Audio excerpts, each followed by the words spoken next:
Hi everyone, it's Sherry Carroll for SimonsStamp.com, and I am here to talk to you about color and specifically the color wheel. This is a really unique color wheel, and there are two sizes that Simon Says Stamp carries. So there's a large one and also a pocket one. And these have so much information on them to help you blend colors, mix colors, and to learn about tones, shades, and tints. This color wheel has a movable top so you can spin it around to find the information you're looking for. So there are two sizes. I keep the larger one in my studio, and the smaller one is great for crops and traveling. I have indicated on the front of my wheel the primary colors. So those are yellow, blue, and red. When you mix any two of your primary colors, you then get your secondary colors, and that would be green, violet, and orange. At the top of the color wheel, there are slots that are open, and it shows you what your colors will look like if you added another color or white or black. So I'll show you in this demonstration.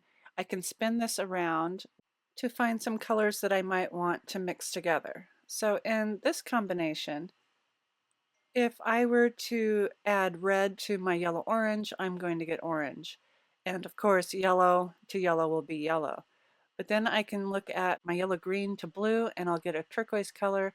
I can also look at my green, and if I added white, I will get a nice pale green or mint. And then if I were to add black to my blue-green, I will get a really deep turquoise.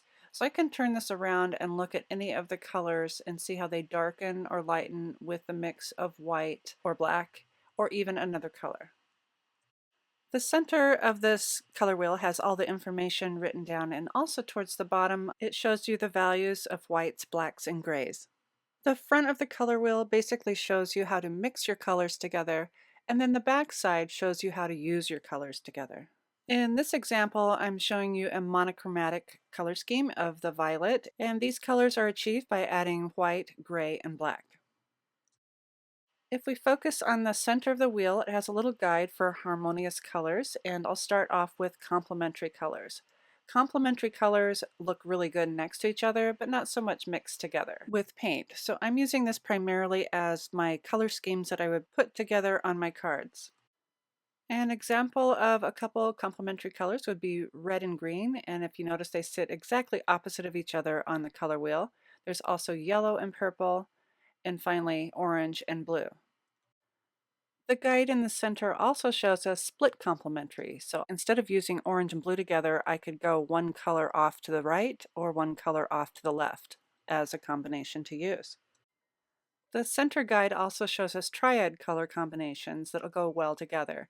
So by spinning the wheel in the center and following the triangle with the arrows, you can get different combinations of three colors.